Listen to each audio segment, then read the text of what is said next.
Hey everyone, it is Tuesday, and you know what that means? That means that I'm on Tumblr answering your questions. And I'm sorry this is a little bit late, but I had people in my house this weekend, and so I was like cleaning, and I was doing laundry, and I was cleaning the bathroom, and then I had a shower because I had been sweating while I was cleaning. So, anyways, and then I had to eat dinner. So here I am.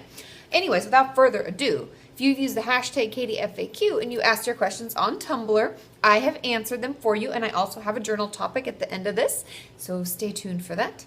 And without further ado, question number 1.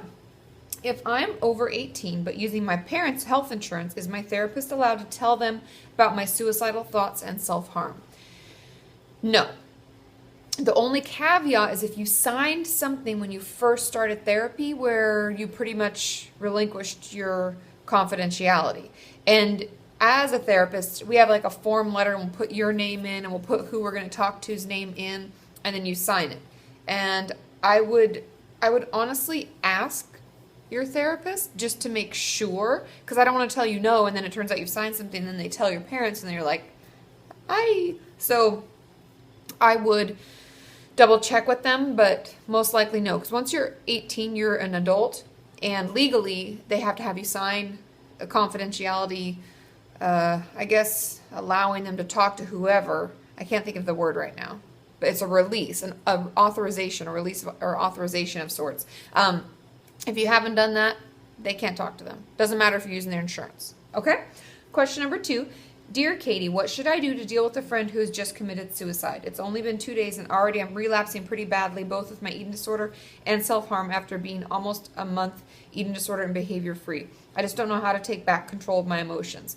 Stressful events will always be in our life. And when we're in recovery, especially if we're kind of at the beginning stages, it can really set us back. And we can feel like, I'm backsliding. Yeah. But I gotta get back situated.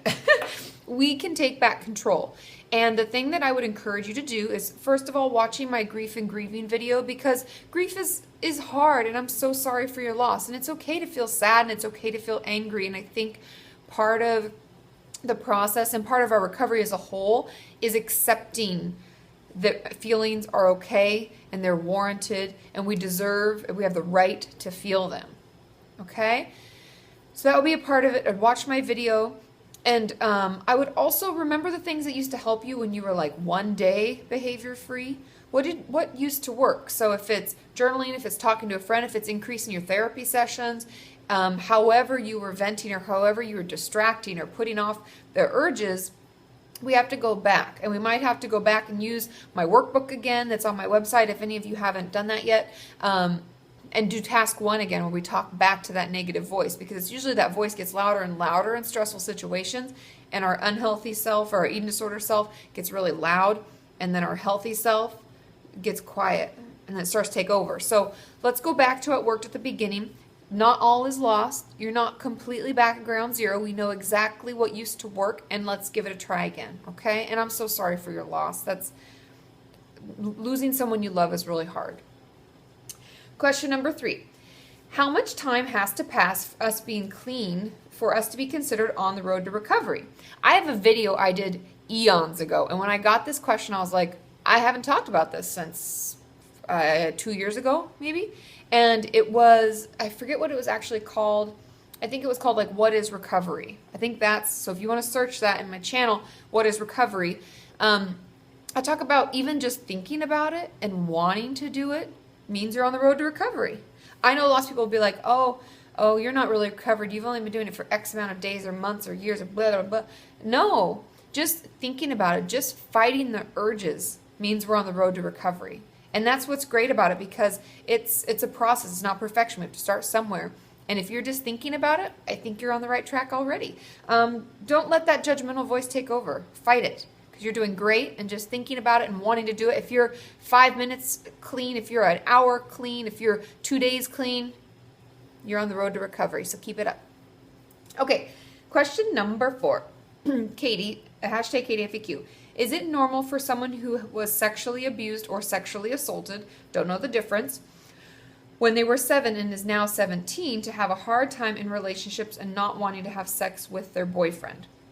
Will it always affect me? What do I do? I also have scars and don't want him to see, so what do I do about that? Also, when trying to talk about it for the first time, is it common to actually be sexually aroused? Please answer.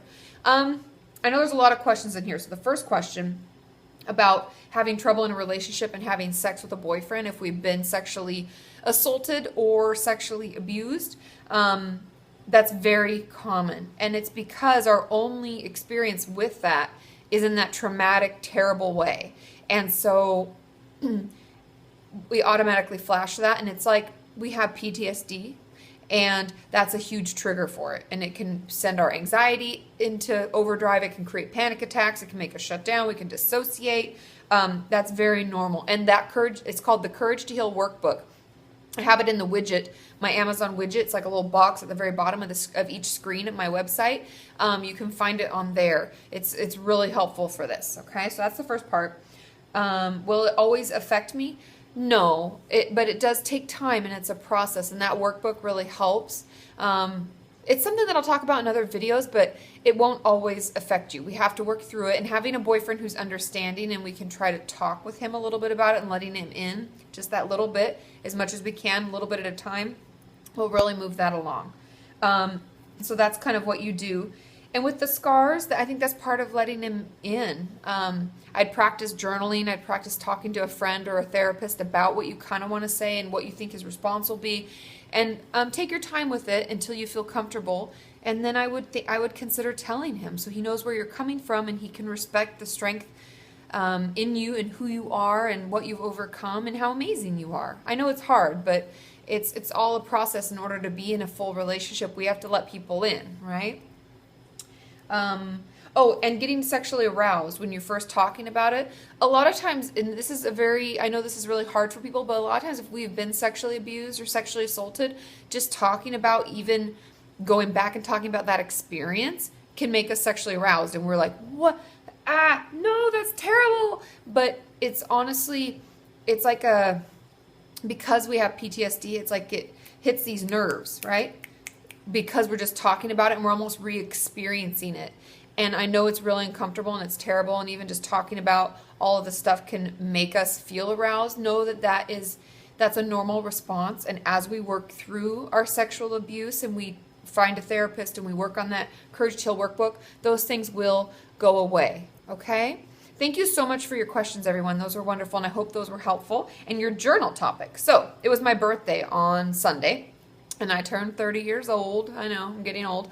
But it's exciting, and I love parties. I love birthday parties. I love seeing my friends. I love just getting together, and we make wishes. We blow our candles out and we make wishes. And every year I think this is silly because it's just a wish, and what I'm actually doing is trying to think of a goal I have, and I'm wishing it'll come true, and I'm thinking about what I'm going to do to make that goal happen.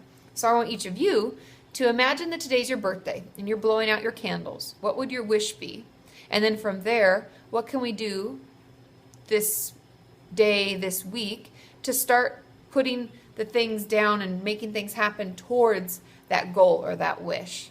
Okay? I hope you all have a wonderful evening. I will see you all tomorrow. I'll be on the website and on YouTube, so ask your questions below this video as well as my video from yesterday. I love you all. I'll see you tomorrow. Bye!